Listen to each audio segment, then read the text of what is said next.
one of the best interviews I had was with Lionel Richie. Ah, how was that? Great. He was awesome. Yeah. One of the nicest guys. Yeah. By the way, he loves blondes because we had these 2 blonde saleswomen. Okay. And when we were taking pictures, he's like, "Hey, come here." And he wanted to have them a little closer. But I knew that he was probably interviewed a million times, and I had to come up with some kind of question that he never heard. And I don't know if you know that he went to Tuskegee University in Alabama. I did not know that. And he went there on a tennis scholarship. And that's where he met the Commodores. He was always into music. So I asked him, I said, "Do you ever hear your coach in your head when you're in the recording studio?" And he said, "Oh my God, no one's ever asked me that." Yeah. And I was like, "Okay, good. I'm asking." He's like, because, a coach always likes telling you, like, "Well, try to do this differently," or where are you coming from? What are you doing? And when he was recording, he said the same thing. He's like trying to see, how am I going to record this? What am I going to do differently? I want to make this song stand out or whatever. So he was really, really great. Excellent interview, fun, very outgoing personality. The way I don't know if you watch American Idol. The way he's on American Idol, he's not fake. He's a good.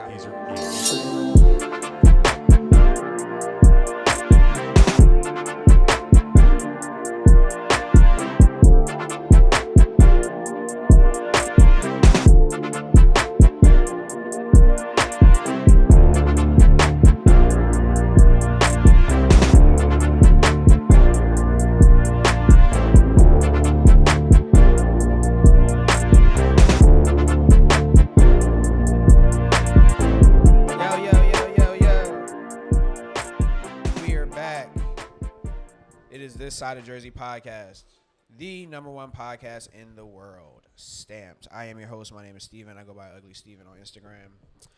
If you are watching on YouTube, be sure to like, comment, and subscribe at TSOJ Podcast.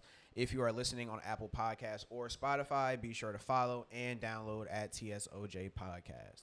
Now, we have a very, very, very special guest today, but before we get into that, we will get into our layup lines. Okay, so for those who do not know, Layup Lines is a segment where we like to get our guests loose before the interview. So we ask them a bunch of this or that questions, and they have to answer in 24 seconds. And I say this or that? You gotta say which one it is. So I'll say like this or this. You Got you. choose. All right? Got you. But you don't want to stick on one too long. You want to you know what I mean? All right. Contestant, are you ready? I'm ready. All right. Where do we begin? Okay. Oh, yeah. I figured we just put it on the screen, I guess, and then... They usually beat it, though. I'm usually not that. Wait, hold on. Start again. I wasn't ready. Go? Oh, just go? Okay. NJ lifestyle or city lifestyle? NJ. Radio or podcasting? Radio. North Jersey or South Jersey? South Jersey. Teaching in the suburbs or teaching in the city? I'd say city. What's it more important to the city of Philly, being an Eagles fan or a Sixers fan? Philly. Eagles right now. Cover a player for the course of a season or cover a team for the course of a season? Team. Jazz or country? Jazz. High school hoops or college hoops? College. That is all. Very nicely, sir. Very nicely done. But you did not get through the whole 24, though. So, shot clock violation. Okay. Yes. The next two, though, are reffing a game or featuring on a podcast. Say that again? Reffing a game or featuring on a podcast, as you are today. I've done both, and I say of podcast. Podcast. Okay. Yeah. Okay.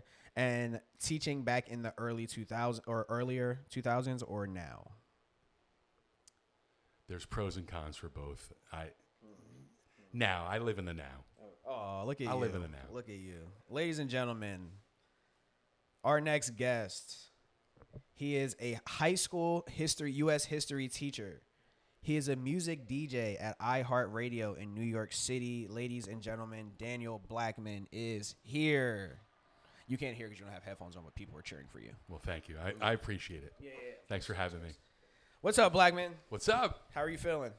Good. A little sore. Played basketball today. Yeah. Tell me about that. Tell me about your endeavors playing basketball. So I'm probably the oldest guy that plays. I'm at least 20 years older than these guys. I hold my own. Yeah. Okay. What does that mean? What does that look like? So I can rebound. I can hit shots. You do the dirty work. Yeah. Okay. I love to rebound. Okay. And we've had this conversation off air, if you want to call it. Yeah. And just love running up and down the court and playing. And rather than being on a treadmill. Who wants to do that? So if we're on the same team, I can chuck up as many shots as I want because you were just concerned with rebounding. I'm more of a facilitator, I think, Okay. in my later twilight years of basketball. So if I jack up a lot of shots, it will bother you. No. It won't bother you. No, because I expect you to hit them. Oh, look at So, that. wait, Most people do. Wait, are we playing 2-on-2 or? No, I mean like Oh, in a 5-on-5? 5-on-5, we're on the same No. team. I'm your I'll rebound because I'll just clean up. Yeah. So you don't care if I just every time down court I'm jacking. It's me. No, I don't care. Wow. Doesn't bother me. I would love to pick you up. Yeah, come on. I'll give you a call sometime. Let's play. Yeah, for sure. All right, man. Blackman, we got some things to talk about. You have a very interesting life, which is how you got yourself here. So, Thank you. Congratulations. But you have lived many lives, I feel. In the teaching world, Yeah. in the sports world, in the DJ world. You've been a man of many hats. If we were to start this story of the Daniel Blackman, where would we start? Which occupation are we starting at? We could talk about the DJing. The DJing? Yeah. All right, let's go there. We're going to cover all three. Okay. Yeah. I'm just trying to get the best, I guess, Sure. chronological, you know what I mean? Okay. So let's start with the DJing. Talk to me about that. You were in Philly, I believe. Correct. I was in Philly for about 20 years. Yeah, talk about your experience there. It was tremendous. I was on a great radio station, B101, in Philadelphia in 1993 to 2011. Did afternoon drive radio. So that's either 2 to 7. Sometimes I was on 3 to 8. They switched me. So What's the prime time for radio at this time? mornings is probably that they get paid the most, but afternoons is the second prime time.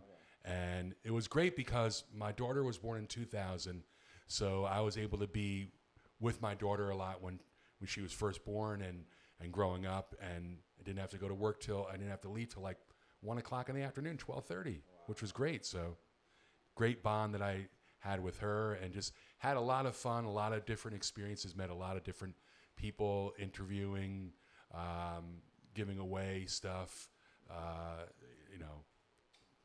Was there a specific type of music that was played on this radio? So it's called adult contemporary, Okay. and you could call it, at that time, it was, like Whitney Houston, Billy Joel, Lionel Richie, nice. Phil Collins, the bangers on there. Yeah. Yeah, Earth, Wind, and Fire, Okay. back in the day. So it was, they called it more, when you're listening in the office, it's more the station that everyone could agree on. Yeah. But my show was more, a little more interactive. I would take phone calls and talk to people about different stuff. It just wasn't announcing a song and coming out of a song. I try to, I wasn't the morning guy, Mr. over the top personality, but still injecting personality and talking about different things and joking around. And I have a, kind of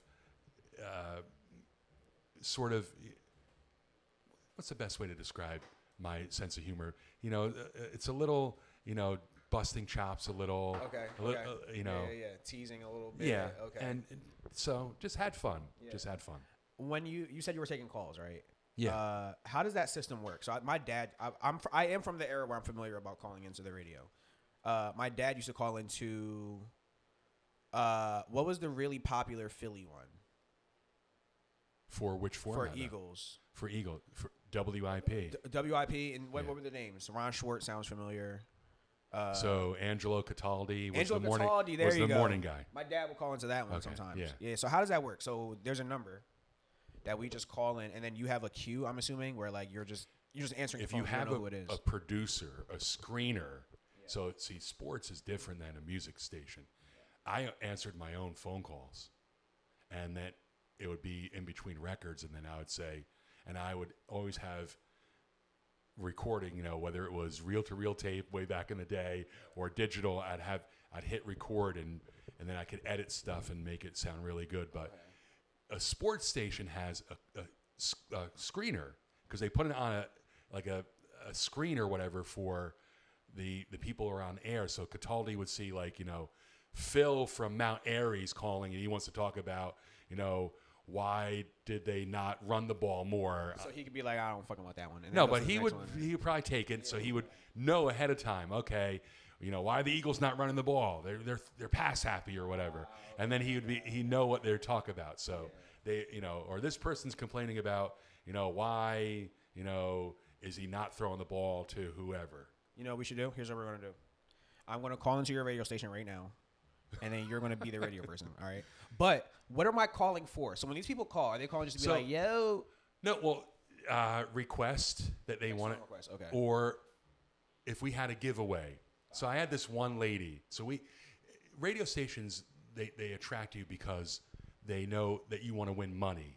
So whether it's giveaway for $1,000 or a Disney vacation or something like that, you have to be a certain caller. If you heard whatever, Mickey Mouse talk or whenever we did anything. So I had this one lady who would call and she'd say, I can't wait. I hope I win the $1,000. And I say, I hope you do too. Like she would call every single day and just was sarcastic with her, but nice sarcastic. Did you ever get heckled on air? No, I had weird people call every once in a while and just say, I hate this station. I'm like, why are you calling a station? Yeah, why are you calling a station you hate? So that's funny. Okay, I want to see. I would love to see. Do you have any situation in general that you can think of that got really hectic or that got more like? Nothing got out of control. No, nothing fun. No, there are people because again, we'll say we were giving away Disney, what they had to listen for, and then just I would say, hey, where do you work? And they'd say a bank, and because they say, oh, I missed it, and where do you work? A bank, and I say, wow, if you count money the way you listen, we're in trouble. And then the lady would laugh, and I'd say, by the way, okay, so you listen tomorrow at 8:20 to Chris and JJ. And when they say this, you're the 10th caller and you win, and then you're putting some money in my account. And they're like, okay. So, okay. It wasn't anything earth-shattering. Yeah. I want to hear you. Fuck you, Blackman. No one ever said that. All right. So, okay. So you're doing this for a while. Yeah. You're doing the radio, and you're on a like-love scale. You're loving your job. Loving my job. Okay. Got to interview people. One of the best interviews I had was with Lionel Richie. How was that? Great. He was awesome. Yeah. One of the nicest guys. Yeah. By the way, he loves blondes because we had these two blonde saleswomen. Okay. And when we were taking pictures, he's like, hey, come here. And he wanted to have them a little closer. But I knew that he was probably interviewed a million times, and I had to come up with some kind of question that he never heard. And I don't know if you know that he went to Tuskegee University in Alabama. I did not know that. And he went there on a tennis scholarship. And that's where he met the Commodores. He was always into music. So I asked him, I said, do you ever hear your coach in your head when you're in the recording studio? And he said, oh my God, no one's ever asked me that. Yeah. And I was like, okay, good. I'm asking. He's like, because, a coach always likes telling you like, well, try to do this differently. Or where are you coming from? What are you doing? And when he was recording, he said the same thing. He's like trying to see, how am I going to record this? What am I going to do differently? I want to make this song stand out or whatever. So he was really, really great. Excellent interview, fun, very outgoing personality. The way I don't know if you watch American Idol. The way he's on American Idol, he's not fake. That's Lionel Richie. He's really good. I don't know if you watched. Do you have Netflix? Did you watch the We Are the World, the Greatest Night in Pop? I did not. So it's very interesting. It's all different artists from the 1980s that got together for We Are the World. And it's Lionel Richie telling how did he get all these people together and what he was, Did he start that We Are the World thing? He was, with Michael Jackson. I remember when Michael Jackson was doing it. Yeah. With they wrote the song together. Yeah. Wow, I didn't know that. That's fire. Yep. He went over to Michael Jackson's house. This is all in the documentary, and they wrote the song. I have a question for you. We were actually just talking about this just now. Do you think Michael Jackson? First of all, this is not where it started. We were comparing Michael Jackson to Chris Brown, and I don't know how versed you are in Chris Brown, but we were saying who's the better dancer. I guess I'm old school, and right. I think everyone is stolen from Michael Jackson. So hear me out. Okay, go ahead. So hear me out. You don't have to be versed in Chris Brown for this to make sense. I was having this conversation with my fiance, who is. I think it matters to say that she's white, because I think black people have a very strong attachment to Michael Jackson that it might be hard to be objective when criticizing his career. Does that make sense?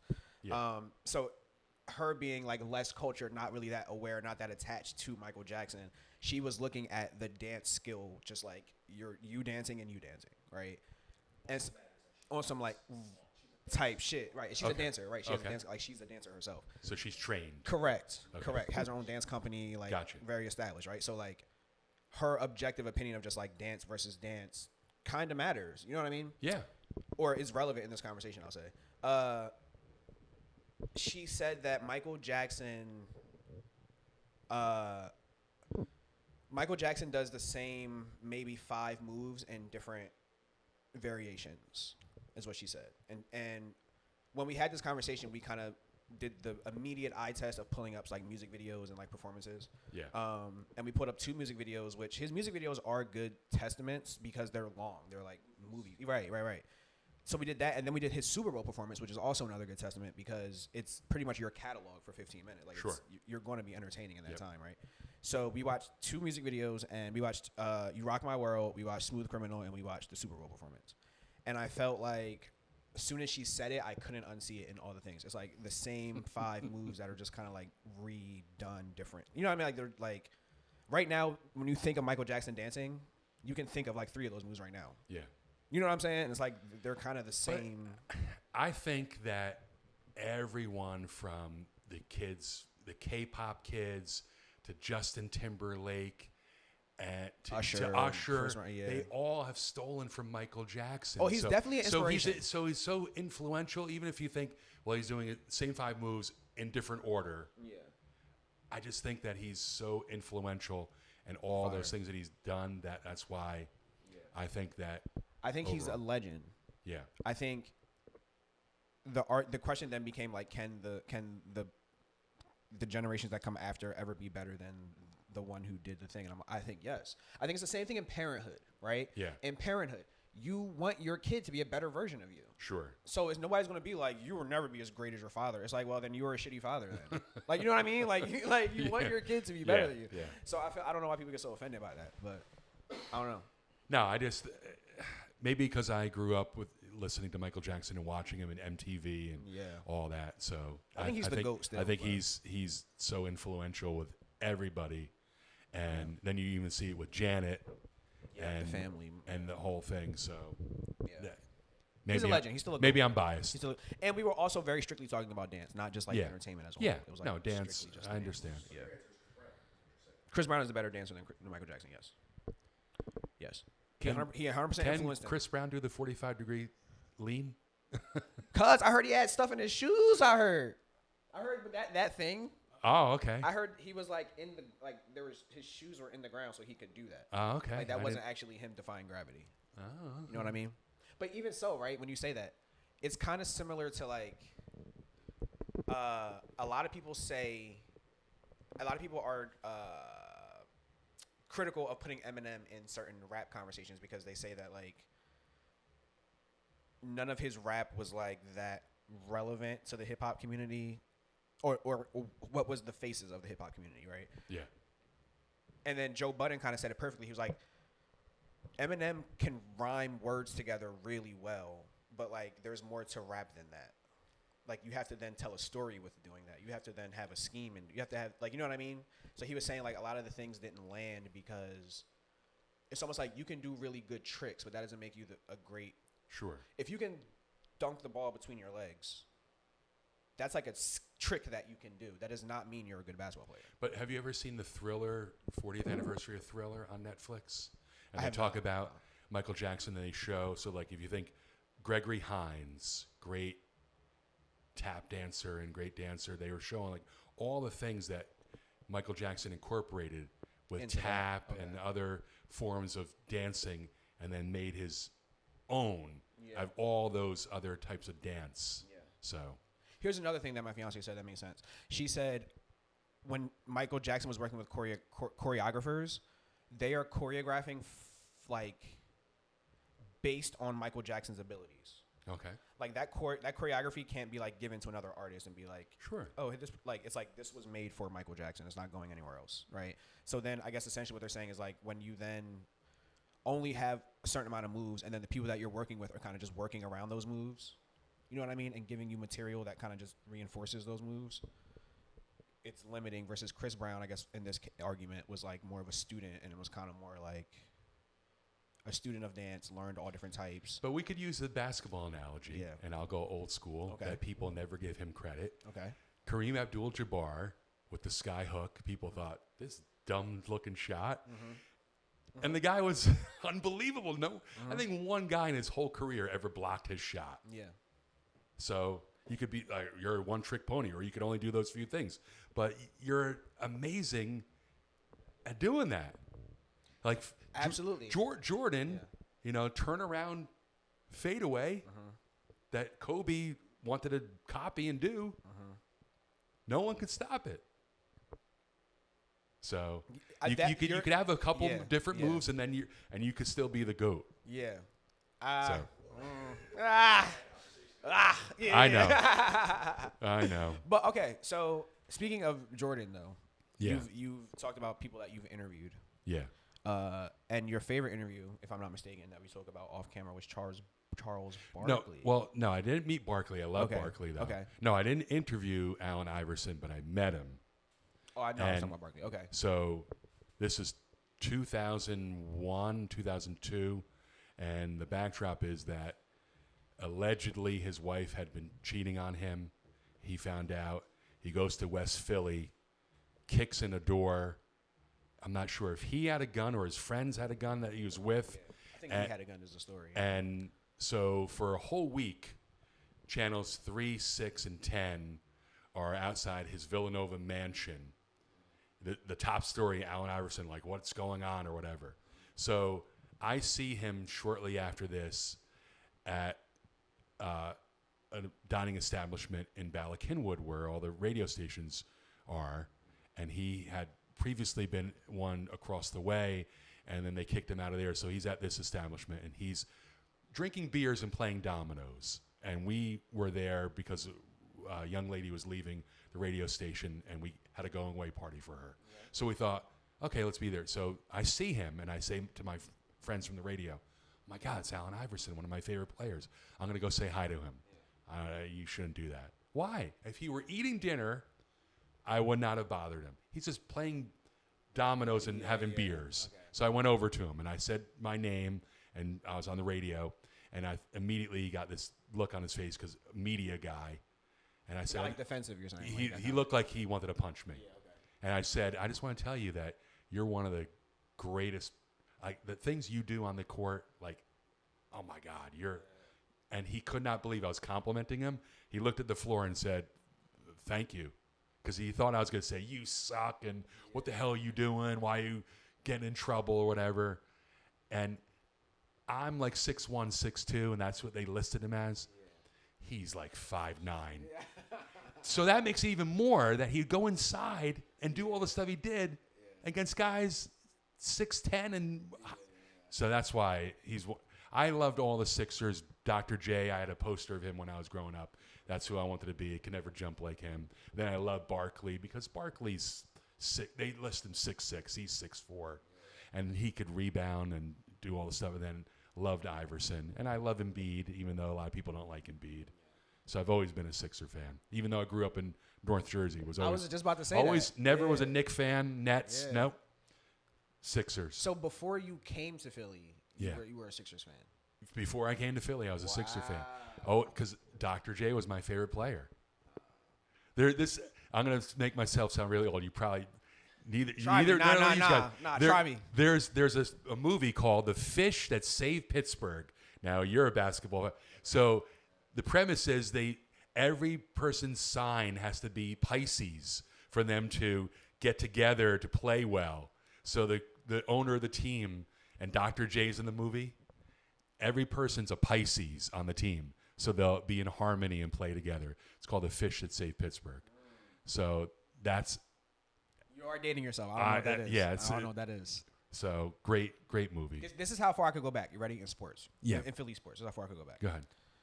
How far can I go back? it was I think the Sixers stadium was called the Wachovia Spectrum. Yeah. Yeah. I think is how far I go back. Yeah. Anything prior to that, no good. Yeah. Pretty much the year AI went to the. I think that was like a big deal. I remember that being a big deal. Oh, it was. And obviously, huge. as a kid, you don't know how big of a deal it is that the Sixers are going to the. You know what I mean? But I remember like it was a big deal that AI was going. Who are the rivals for the Sixers at this time?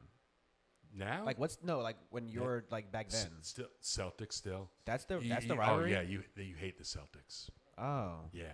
That feels underwhelming. I'm a Celtics fan. You are? Yeah. I almost wore my Celtics jersey today. I was like, it could be misleading. So Tatum is one of your favorite players? Yeah, sure. I don't. Because everybody said that the Sixers should have somehow gotten him in the draft, but they didn't. And oh yeah, we played y'all. You want to know what happened? I'll tell you because we're geniuses. I wanted pick because you wanted Markel. He had the number 1 pick. Fultz. We didn't want Markel. He was like, "Yo, we'll see then." And you're like, we'll take it. And we anyway. Yeah. We wanted Jason Tatum.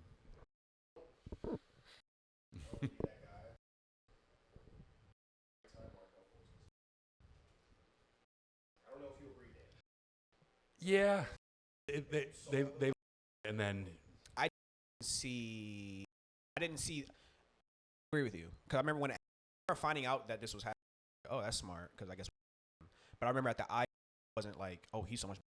Like I just was like. And that's what's interesting is that you could have all the athletic, but if you don't think you could do things and you lose your confidence, it could go way down he was rather quickly. Yeah.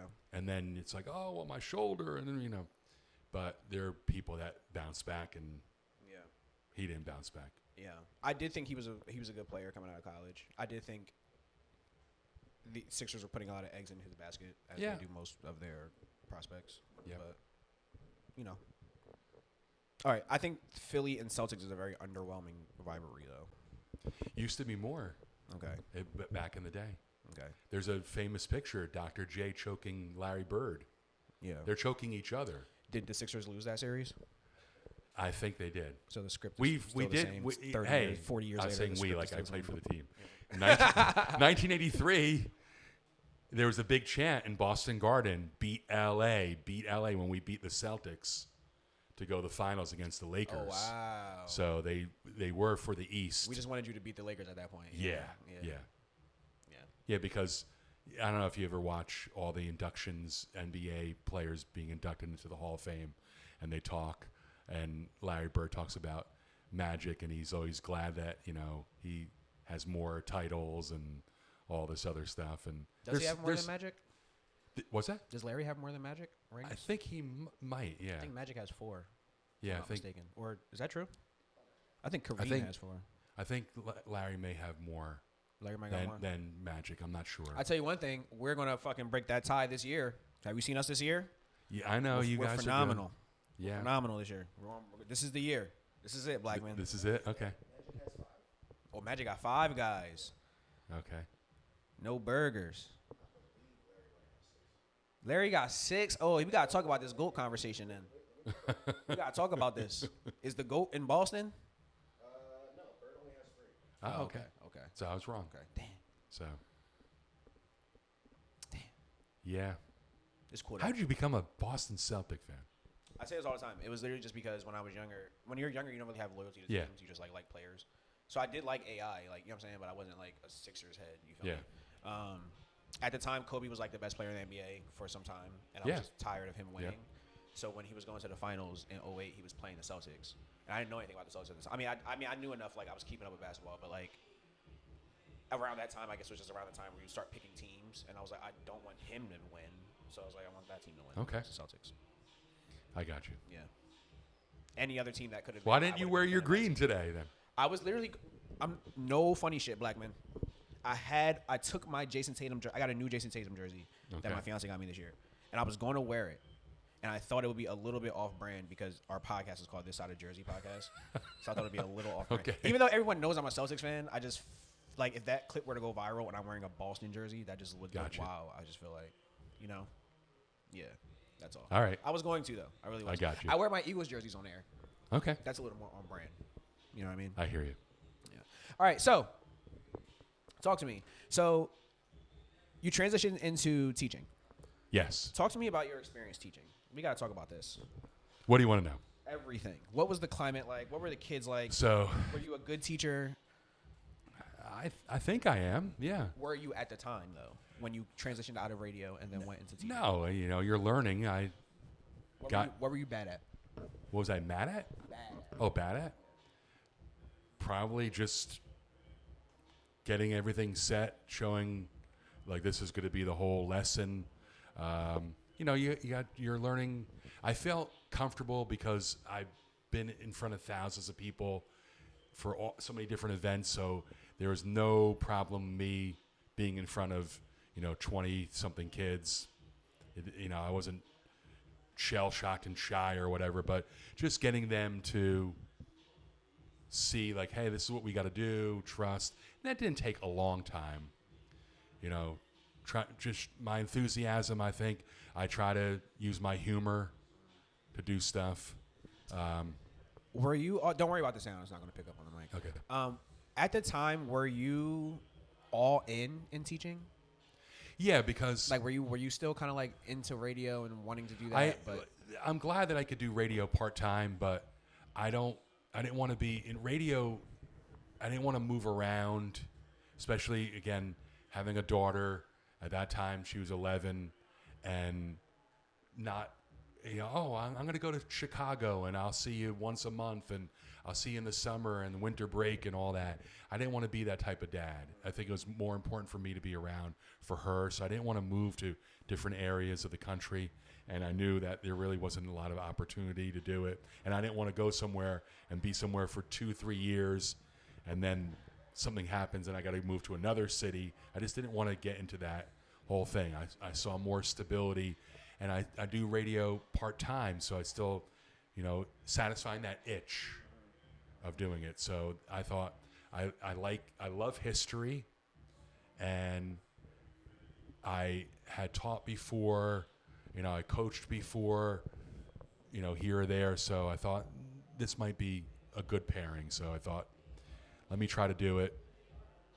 And I've learned over the years that it's basically you have to concentrate more on the kids that want to be there and want to learn. If you take it too personally, well, these kids don't want to, and they're being troublemakers, you're going to get burned out and you're going to get upset, and it's not going to be good for your health. I feel like that's the biggest problem teachers have is that they don't know how to like pick and choose their battles. Yeah. You know what I mean? Like they don't know what tree is a one to bark up and which one is not. And I feel like there's one student, kind of two because they kind of influence this other person sometimes, but in one class that like they essentially can do whatever they want, essentially. Because even trying to say something to you and the explosion that will happen after is not worth it. So they essentially can do whatever they want because I will not say anything. This person gets out of class, walks out of class whenever they want. Like, I don't say a word to them. And it's almost to the point where even the whole class knows that, like, this person is this way, and it's, like, not worth addressing. You know what I mean? No, because you don't want them to do anything with the lesson. You don't want them to interrupt. And I always say, the other day I had to whistle because there was a lot of talking, so that I got their attention. And I said, you guys would have a conversation. That's a bad choice. Go out in the hallway. There are other students who want to learn. We got to start. Please just leave then. And I'm concentrating on the kids that want to learn. And then I have conversations with those students later, one-on-one, like what's going on? What are you doing? And I think a lot of it sometimes is encouragement with some students because they're shocked, and when you tell them like you could do well, and you got to try, and I think that a lot of times other people have told them like, you're not going to learn anything. Don't try. You're not going to learn anything, and just you'll skate through. So, do you think the teacher shortage made the situation a little worse? Like the fact that there weren't that many teachers having jobs after COVID, and then like the kids kind of then developed this like I don't know, a revolving door of teachers that will kind of come and go and like, you know what I mean? I agree with you. And the school that we're at, when you come back the second year, then the kids, Like, oh shit, you're gold. Then it's like, wow, you're coming back. Yeah, Like, yeah, and then they know you and trust you more, and then they'll listen and they know that you're in it for the long haul. When they see the revolving door, they're like, oh, okay, another one here, and that's not good. And the choices that are made for some people that are hired that they think are going to be great are not going to be great. And that's why when I came back, this is the third time I've been back, that, you know, I said to them, this is not my first rodeo, guys. Man, like, they keep opening the door for you? Yeah. I've been like, yo, you I got to make up your mind, big bro. yeah. I've been here before, man, so I know how it all works. You know, these are the I think I learned, you know, going over, these are the expectations. You could do it. You don't want to do it, that's your choice. But that's not a great choice because you're going to make more work for yourself later, and if this is not your thing or whatever.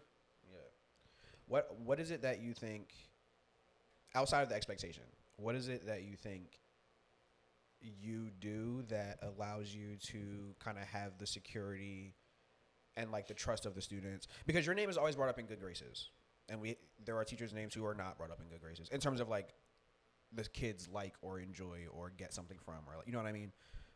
What is it that you think you do, or maybe something who you are, that like is like the edge you have over teachers who are not necessarily liked by the students? Or like, I tell them, whether it's one-on-one or the full class, I get no satisfaction out of failing you. So I don't, if you run into teachers that want to do that, I don't know why that gives them a thrill. I'm not here to fail you. I want you to succeed. I want you to do well. Please ask me for help, even if it's one-on-one. And then when kids, they know they've come to me and they're like, oh, and I'm like, you know what? I'm going to give you an opportunity. Do this. Because I don't want them to fail. It's not as if I'm going to give them, oh, you're just going to get an A just for walking in the door. No, you have to do the work. Right. To do everything. I think I show that I care, and I'm not, I want to get back at you or whatever. It's like, you know, you want to, I understand you're a teenager. You want to act silly at times, whatever. But there's a time and place for these things. We have to do work. There's expectations. I need you to do these things, and we're going to learn. And I try to make the subject interesting and talk. Kids say, "Oh, history, it's boring." Ugh.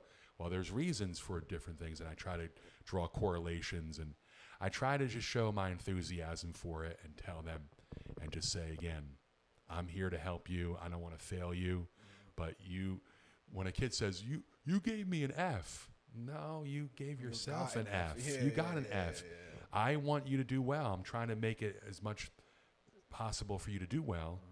So they see that I'm not there to, it's like, I got you. Yeah. I'm failing. This is great. I'm failing 15 kids. No, I don't want to do that. Would you say that's the number one thing that a teacher who is struggling is lacking, or could it be so much more than that?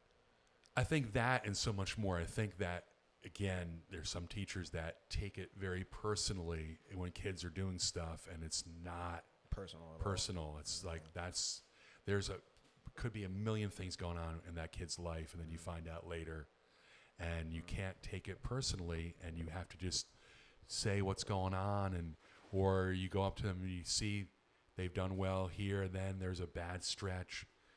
Everything okay? Well, like what's going on? I think showing that you care in that aspect, but you should not get affected because when they want to get they want to get a reaction out of you, and you can't give them that, because then it's like, I made Mr. Blackman all pissed off or whatever. It's like, okay, you have to not let that take, no personal stuff. It's like, okay, you're failing. I just want you to know you're failing. And, if you fail this marking period, you're probably going to go to summer school.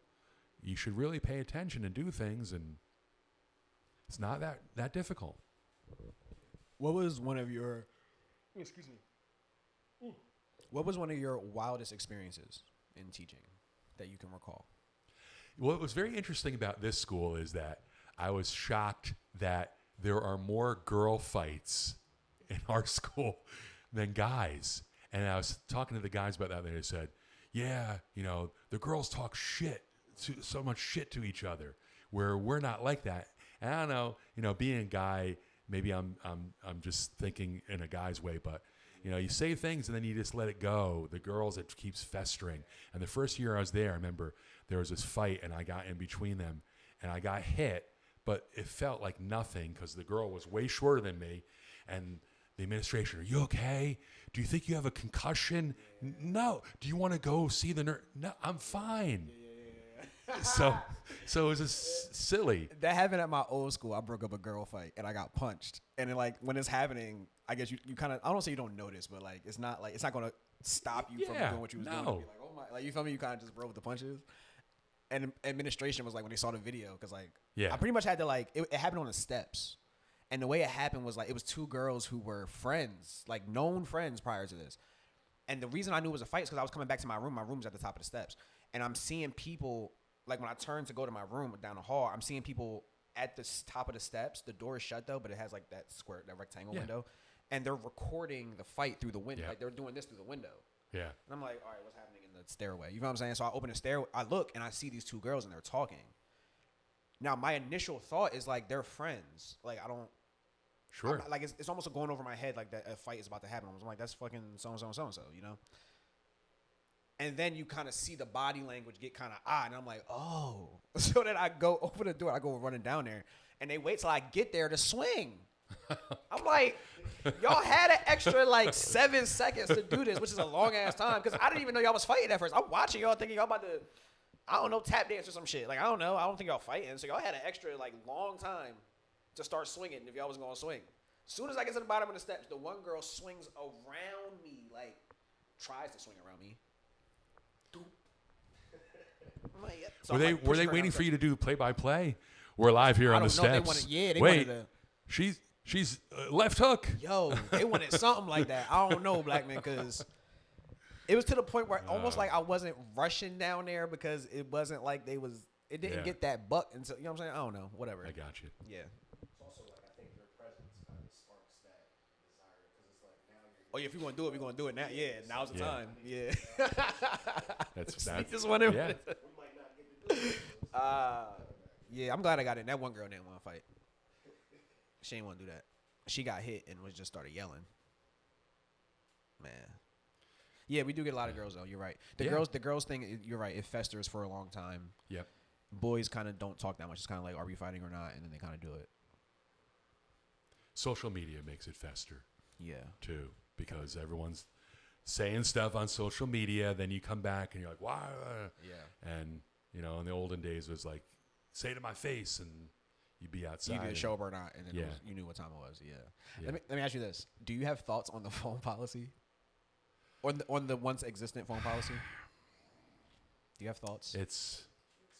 It is what it is. So let me explain to the people watching first what it is. Yeah. So our phone policy, and we're not disclosing our school name. Or I don't know if we did already. No, I didn't say it. Okay, we're not disclosing our school name. Our phone policy is, or what they tried to make it, and it kind of fell off a little bit, I think, if I had to judge. Yeah. Was students would have to put their phones in the box. There's a phone box, and upon entry, you put your phone in the box. Upon leaving that period, you take your phone, right?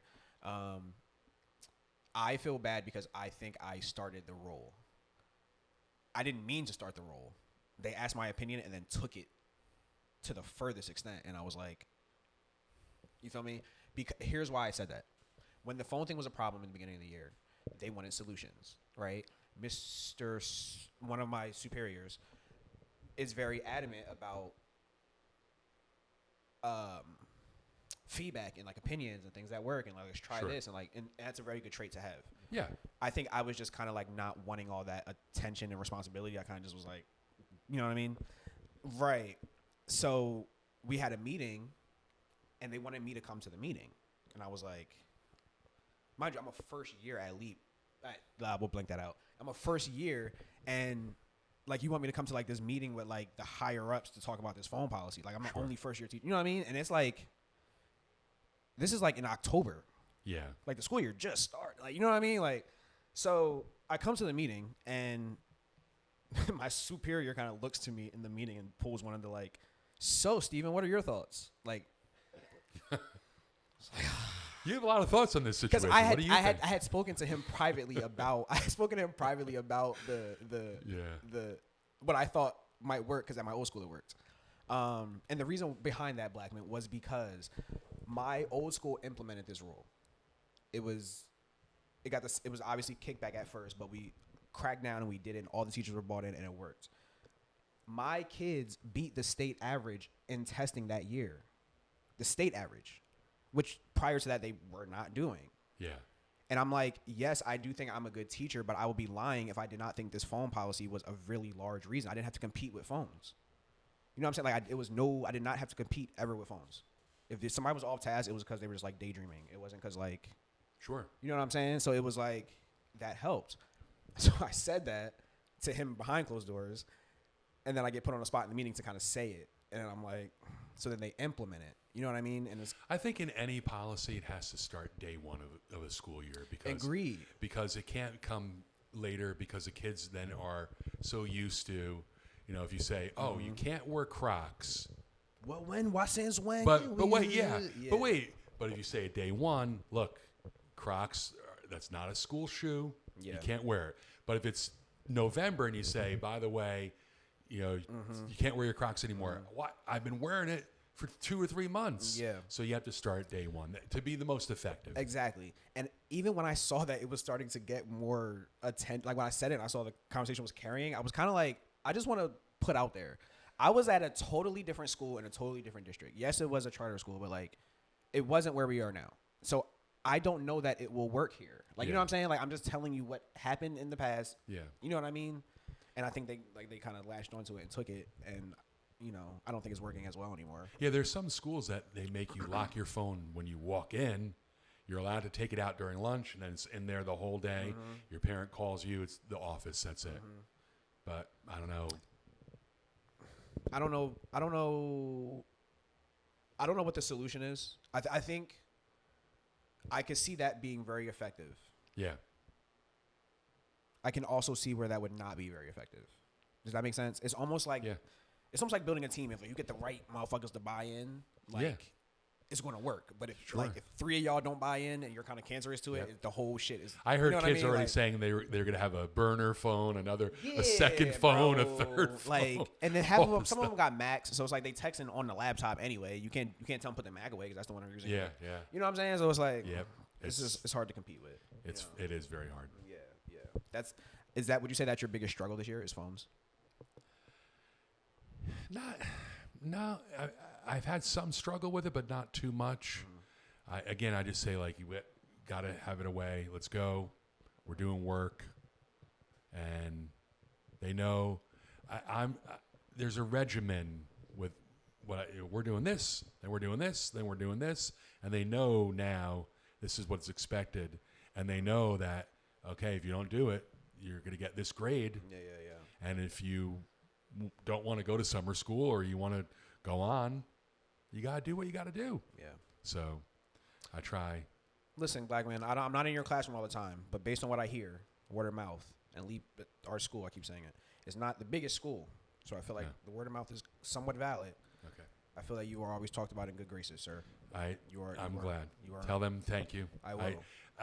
I always say I'm firm, but I'm fair. Yeah. So you're not going to walk all over me, but I'm not going to be, like, get the hell out or, right. whatever. I had two situations. One where kids were just walking out at it, like, where are they going? Yeah. So then can I talk to you? And you can't walk out. Yeah. And just was straight with them. Yeah. And I found it most effective. Go in the hallway, have a one-on-one conversation not in front of the whole room. Not in front of the whole room, because then a student gets embarrassed and all that. And then I had other times where kids are trying to play cards, and I'm like, "There's two things you could do here," and they weren't even supposed to be in the class. I'm like, "You need to leave. It's not in this class." They started breaking out cards. You could give me the cards and leave, or you could leave and take your cards. What do you want to do? Either way, you up out of here. So yeah. So it's not in a confrontational way, like listen, yeah, and like yelling at them. Just regular tone, conversational. Because you've probably experienced this as being a teacher, and I think first-year teachers maybe not understanding this either. A student yells at you, you yell back at them, it escalates. Yelling is not going to do any benefit to you whatsoever.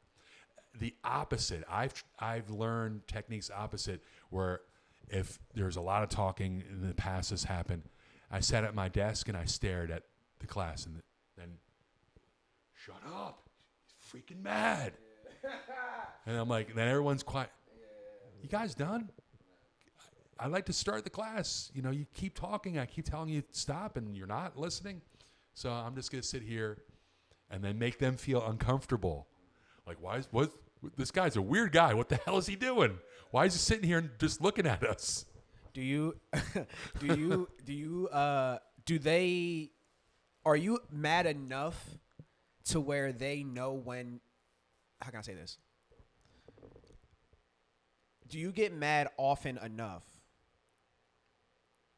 that you getting mad is almost regular?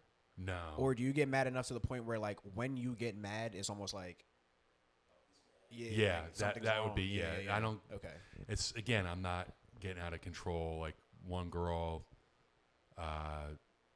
several months back was upset, and it probably had nothing to do with me or the class, and you're being, the big thing with the kids today, you're being extra. You're being extra. Oh, yeah. And I'm like, no, I'm not being extra. I'm just being right on task. And then get mad. And then she's like, I'm out of here. I'm like, okay, leave.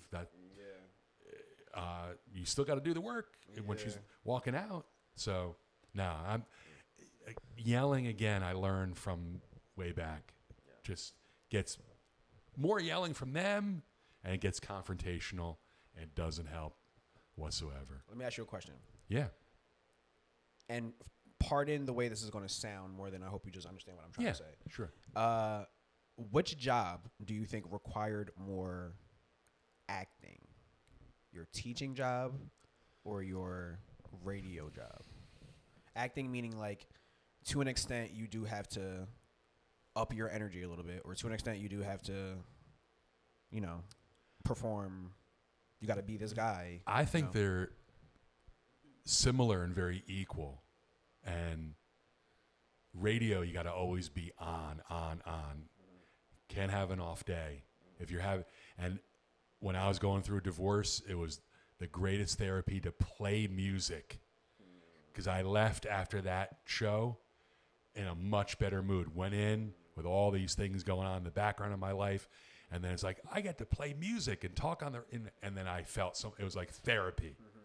And for teaching, you got to pretty much be on every day also, if you're not feeling well, what have you. So I think both of them, you have to, if you're not feeling it that day, well, okay, I got to figure this out. Yeah. Somehow I have to raise it. It feels like acting, but I also, like I said, it kind of feels like a negative connotation, but I kind of feel like, even like podcasting, right? Like you said, it is similar. I feel similar. Sure. I feel similar in podcasting that I do in teaching, where, like, technically, yes, I would say I'm acting, but I don't think it's acting more than I think I'm just a better version of myself. And that might be because I'm acting in a service kind of way where, like, I'm interviewing you and we're talking, right? But, like, yes, I don't feel like my character changes when No. the camera. You know what I mean? It's just like I'm more, like, yeah, I'm more engaged. I'm more hype. Like, I'm more Sure. extra. Because, like, I know I got to make you hype. So, like, I got to kind of, like, turn it up a Yeah. little bit to get you to, like, just meet me halfway. You know Yeah. what I mean? But, yeah, I would say there is a difference in, like,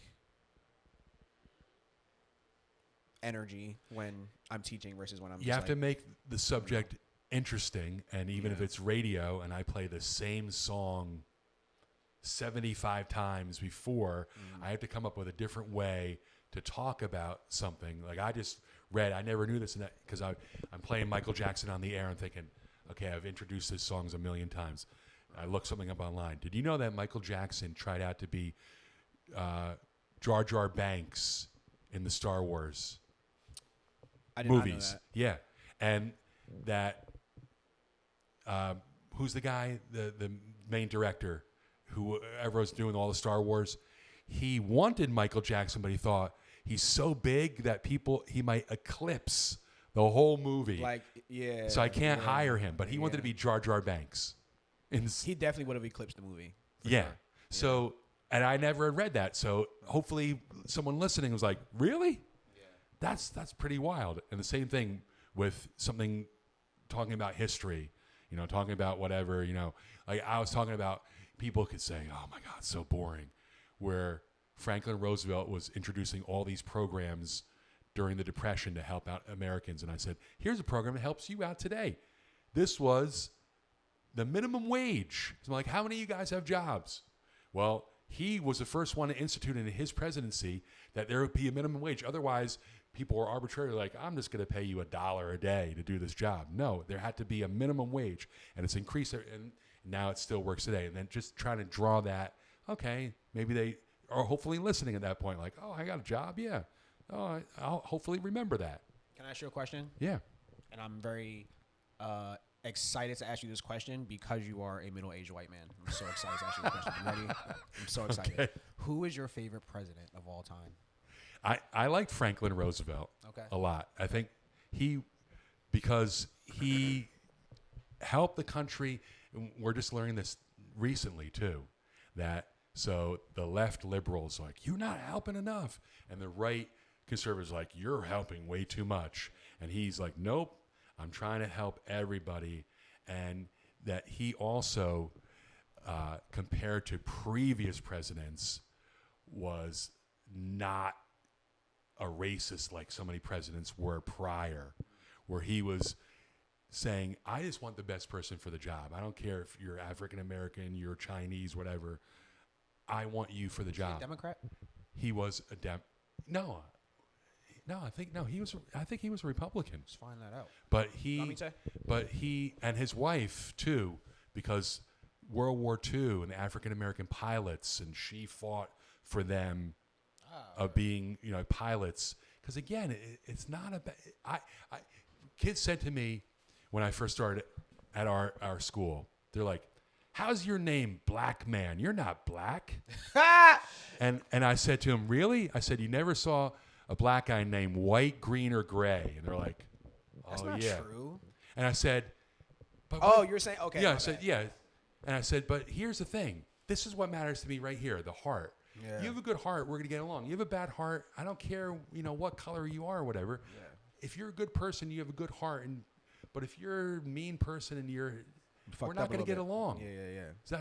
So and then they were like, oh, okay. Yeah. So I liked him because of how he did everything, and he really helped the country in one of our really low points economically and everything else. So what in history should we not teach? That's a good question. I don't know. What are you like? We gotta.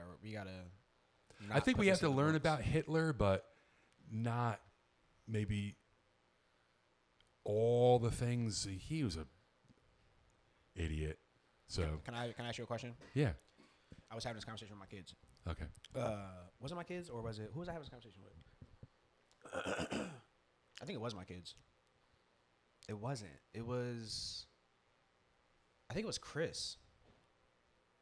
I was having this conversation, and I was saying like, okay, let me come off right, Sure. There are rumors that Hitler was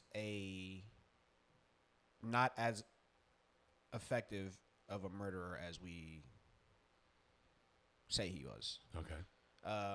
There's a rumor that Hitler was mentally insane, not mentally insane like the Joker, where it's like you kind of know what you're doing, but like mentally insane, like actually like, like if you saw him today, he wouldn't be driving his own car, kind of thing. Okay. And that he, another rumor that I heard was that he killed like a few Jewish people. Is what I heard. Now. Okay.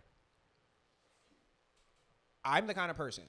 I'm not that fun, I guess, to talk these kind of things with because I'm the kind of person who entertains everything. I'm like a very curious person. Like I'm just like, if you show me a conspiracy theory that's interesting, I'm gonna. Yeah. For that time, for that moment, my heart is gonna be a believer in that. And now let's unpack that. You know what I mean? So I say that to say, in talking about teaching him, I kind of agree with you that.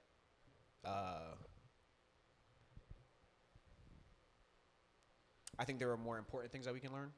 Yeah. I'll say. I always tell when I start the history class, this is not going to be memorizing dates and things like that. It's more we're going to jump into different things. And the thing with Hitler, at least, and this is the interesting parts when you could show them stuff.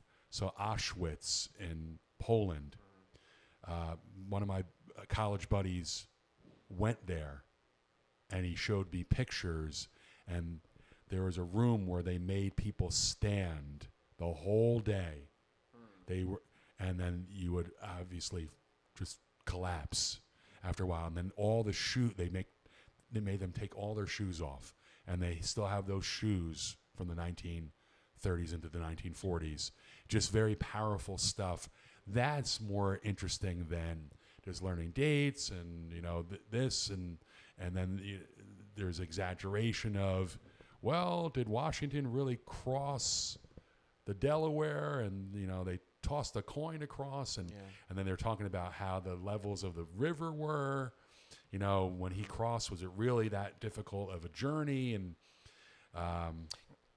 all things like that. So I think it's always good, as you said, maybe not in the conspiracy stuff, but just be well read and hear all sides to different things. And I also try to think logically. And again, I try to be very I don't pick a stance. I more so get infatuated with new stances that I hear, and I just want to unpack them to the furthest degree. But I usually never am like, okay, now I believe Hitler did this, or I'm just like, yo, I heard this thing, and what do you think? I heard boom, boom, boom, boom. You know what I mean? So not set in stone in any way, but I guess my logic was or how I can, conceptualize it is kind of if they can write in history for years that Christopher Columbus founded America. Yeah, that was, and that can be a belief among a country. Yeah, and you put it in the history books and you teach it for so long generations. What else was there that is not exactly how they kind of gave it to it? You know what I'm saying? Sure. That's all I'm saying. Now, I'm not saying some of the stuff isn't real, some of it isn't fake. I'm just saying, if you can date our history back to this one person who really it shouldn't be dated back to, and you teach that in books, it's as of recently, we started finding out that he didn't do that shit. When we were learning that shit, we was all right, bet. You know what I'm saying? You feel me? So, how many more generations before we would have been yeah, that's who did it. Well, that's why I also say that's history. It's important because then when things are forgotten and it goes down, then there could be a repetitive thing happening similar to Putin, going into Ukraine and doing this. If that falls, will he go? What's the next country he's going to go into? Will he try to be Hitler-like and just run through these other countries? So we have to learn from those situations. And I was telling the students again, I said, COVID 2020, do you know they look back at 1918 flu and how did the United States deal with that and what was the strategy? Now, obviously, medicines are different and things of that nature are way different 100 years later, but what did they do to combat it then and what were the steps? That's how history is important. You learn from it. And it could be very helpful rather than, let's not even learn anything around it and then forget everything and then repeat ourselves. Can I ask you a question? Yeah. Can you think, I'm put you on the spot right now. Yeah. Can you think of anything immediately that is happening right now in our society that you're outside of the vaccine and COVID, outside of that, I think that's kind of easy. Yeah. But can you think of anything that's happening right now in the world that back then you kind of saw, you're seeing kind of you're seeing when they say history repeats itself. Yeah, or could repeat itself. Could repeat itself. Yeah. Do you see anything now that you're well, this is already I don't know if there's itself. Specifics, but you look. We just learned in the class about the Securities and Exchange Commission. That's the arm of the government that deals with stock market.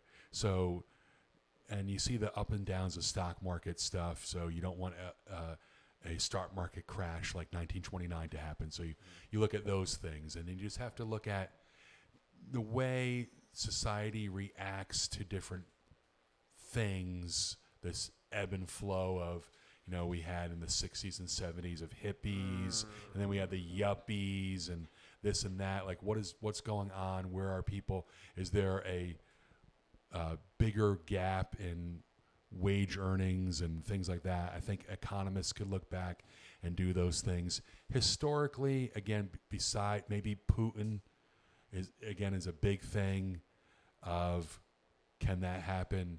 And that's why there is NATO, and you want that strength of, well, there's going to be a pushback if you try to do these things. You're not going to just run through whatever country you want to do. And I just think you look at those different aspects, and then if you go off into tangents of, well, historically weather events and what happens, and I don't know if you've heard that Mexico City, the way they've tapped their aquifers, the city has sunk like 20 inches in I don't know how many years because they're tapping their water systems, and the way they get their water from up on the hills, it's not really that great because the pipes leak, and they may run out of water within a couple months or a year or whatever because they've had severe droughts. So can you learn from different stuff going on? Weather history. I always was fascinated by weather and how that occurred. So I'm kind of jealous of people who are into history, who are good at history. I feel like it's a skill that a lot of people should know. Yeah. Like, you know what I mean? That's kind of like a thing that, like, like I wonder what the world would look like if people knew history a little more. Does that make sense? Like, it's one of those things like... Absolutely. And yeah.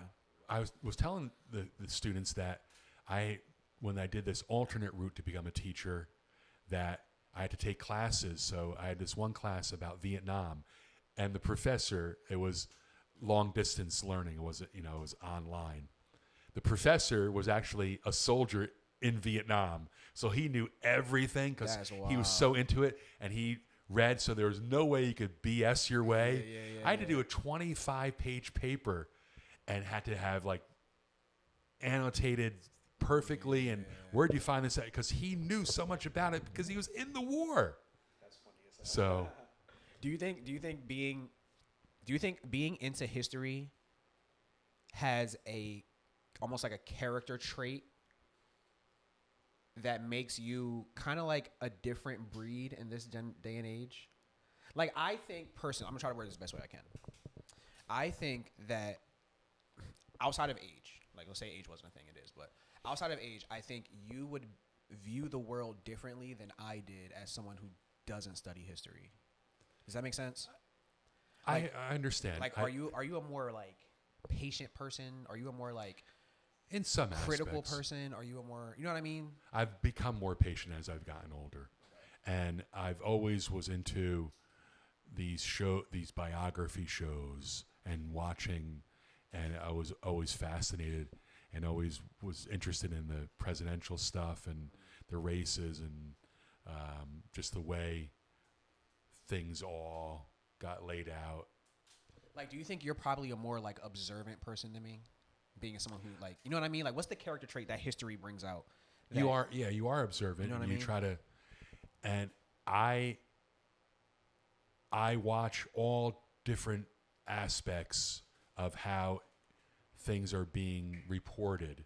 So I'll watch CNN, and then I'll turn to Fox and see what are they saying, and then MSNBC, and then the BBC, just to hear different viewpoints. Because if you listen to one, you're like, yeah, I dislike this happening, that.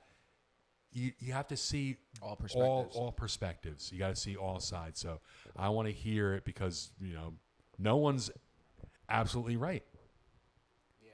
Yeah. I try to tell that to the kids. I'm like, bro, I feel like life will open up to you the second you realize there are 3 sides to every story. Yeah. Like life almost will like switch and be different once you take that concept and internalize it. Because then I feel like you'll take far more things less personal. Yeah. You know what I mean? Like you're just far more like assume you don't know everything. You made me think of a basketball. So this when I was coaching varsity, the boys were playing a rival. Okay. And the opposing team is on the foul line. Kid makes the first shot. I call timeout. 2 of my seniors come over. What the heck? Why are you, coach? What are you calling timeout? This is stupid. I'm not going to argue with them. I just say, I'm trying to ice him, and then we're going to set up the play. Because guess what?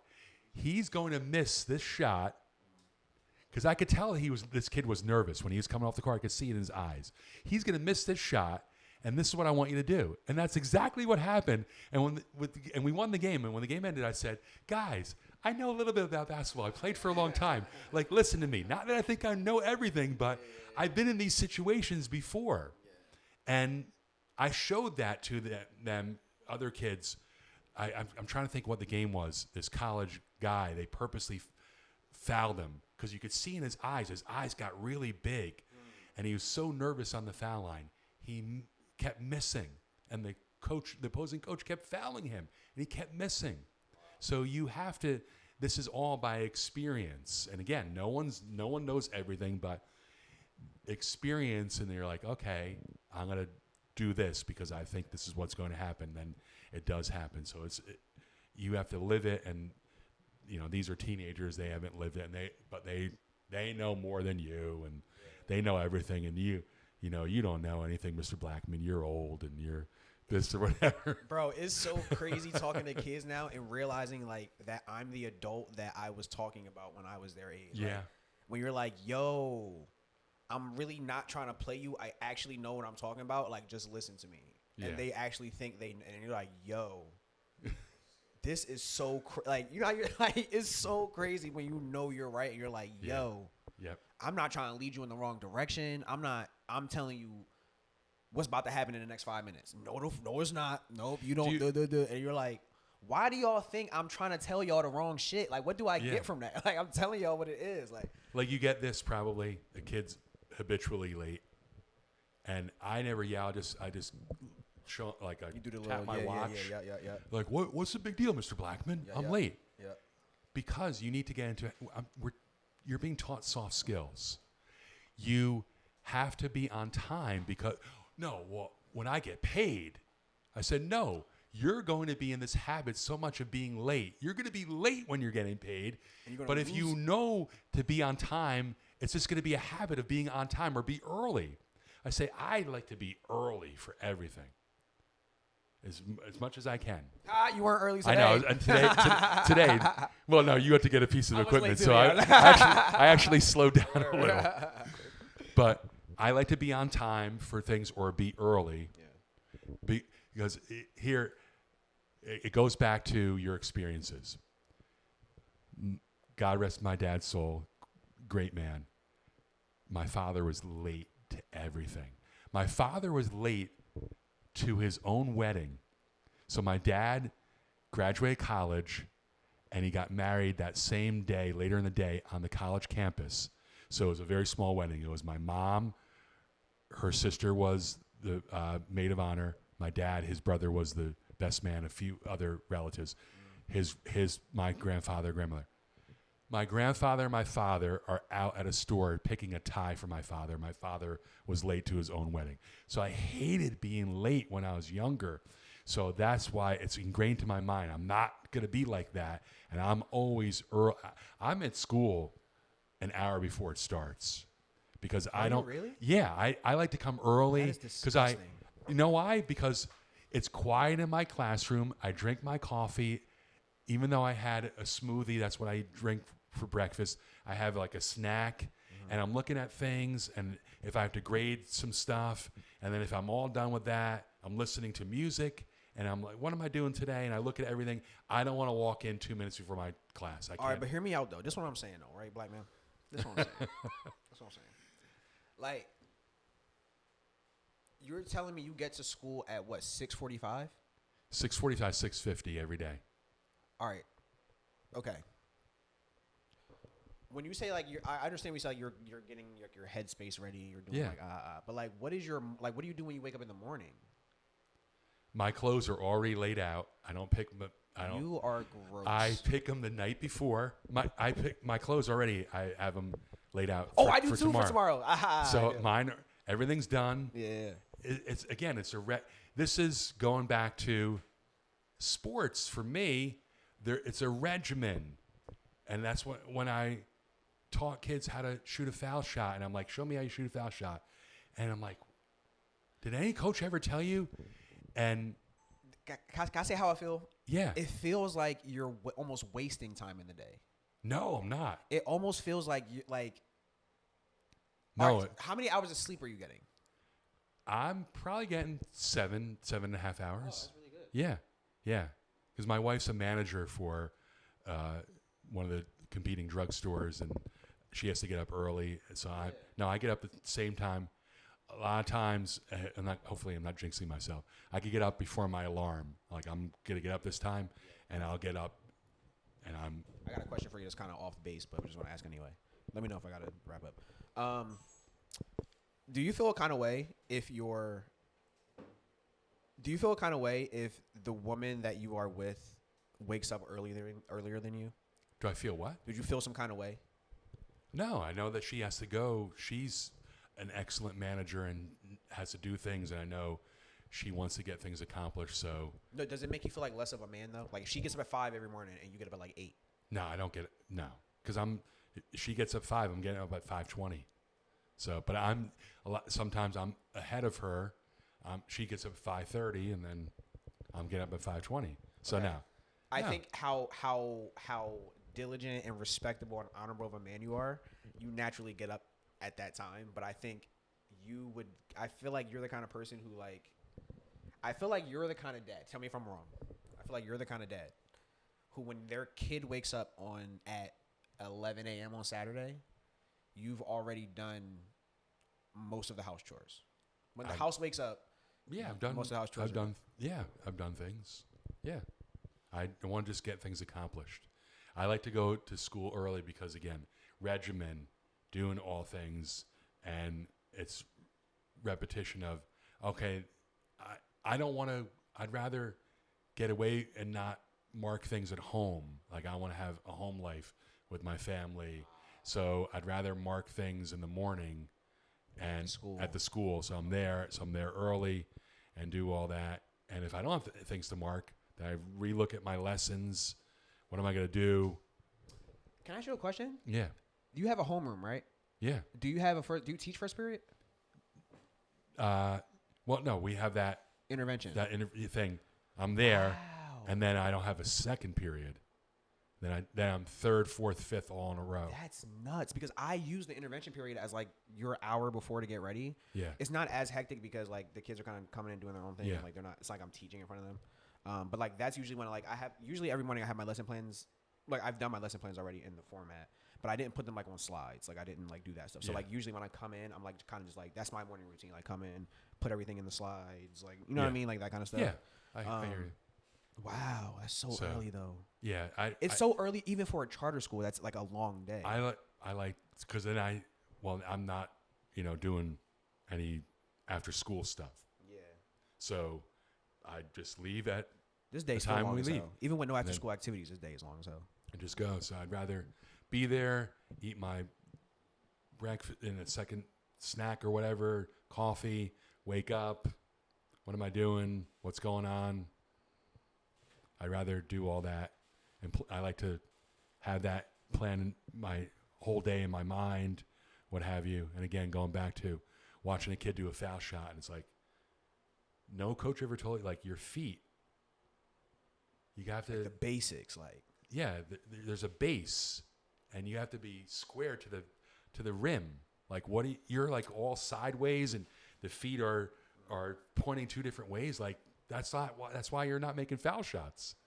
You know, I was actually told, we're going to wrap this up, but I was actually told to shoot, and I do this now. I was told to put your lead foot in the middle. Yeah, you can. So instead of being square, so like basically like you're straddling the rim. Like your foot should this shoulder and this shoulder should be on one side of the rim and the other side of the rim, to me. So like your shoulders would straddle the rim, basically.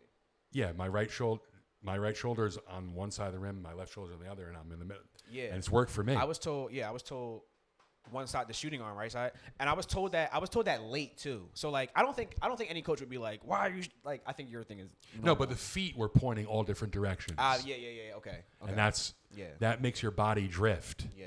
Instead of having your feet a certain way and always that way. Yeah. And then you're shooting the exact and follow through. Like, what's your free throw line routine? So I'm the ref. I just gave you the ball. Do your free throw routine. My feet are, as I said, a certain way. Boom, Dribble. boom, boom. That's three times. Okay. Look. Let it go. And I'm thinking, I'm gonna get it right over the front of the rim. Okay. And just think about it. Okay. And I want that when I coach, I would visualize before you even dribble, visualize. You have to say, I'm gonna make this foul shot. Yeah. You have to visualize, because confidence and the mental part of the game too. That's why I would say to kids, and you probably playing basketball, the second time that person dribbles down the court, you better know if they're right-handed, left-handed, or ambidextrous. You just got to know. Then if they can only dribble one way, steer them the other way. Yeah. And players are like, what? That's like, so hard to do. You should see. Basketball's tendencies. No. I'm saying when I was a kid, I always used to remember. I used to hate guarding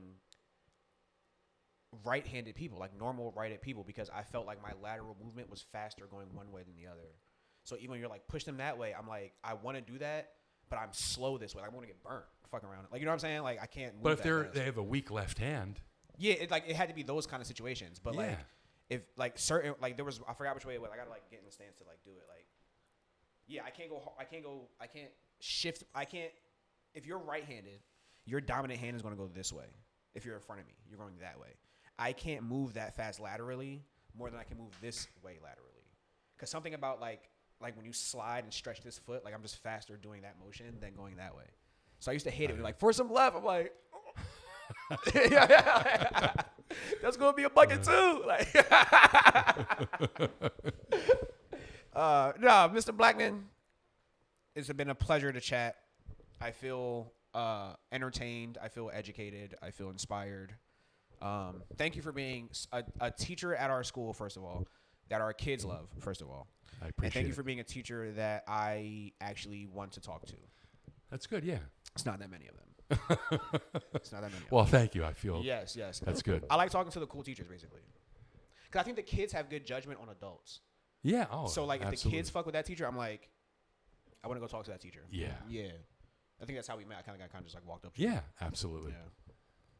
Anything you want to say to the crowd? Anything that they should look forward to on your iHeartRadio station? Anything, or you can kind of like plug that and tell them to kind of like. I'm on every other Sunday night, 6 to midnight, and then I'm on filling in. So it really depends. They ask me, "Hey, this person's taking off. Can you fill in?" And then hopefully a little more in the summer when people are taking vacation, and just you can listen. Download the free iHeartRadio app. There we go. There you go. There we go. You download it's free, and you can listen to a bunch of stations all over the country, which is really cool too, just to hear radio and what they talk about in different, L.A., Chicago, San Francisco, Miami, whatever. It's really cool just to hear different presentations about different things. And I love music, so go see music. Yeah. Can I task you to do one more thing? Yeah. Can I have you close our show out with your radio voice? What would you want me to say? What am I saying? Something about This Side of Jersey podcast. So however you would naturally end like a This Side of Jersey podcast thing. Hold on 1 second. Think about it for a second. Give yourself a few seconds.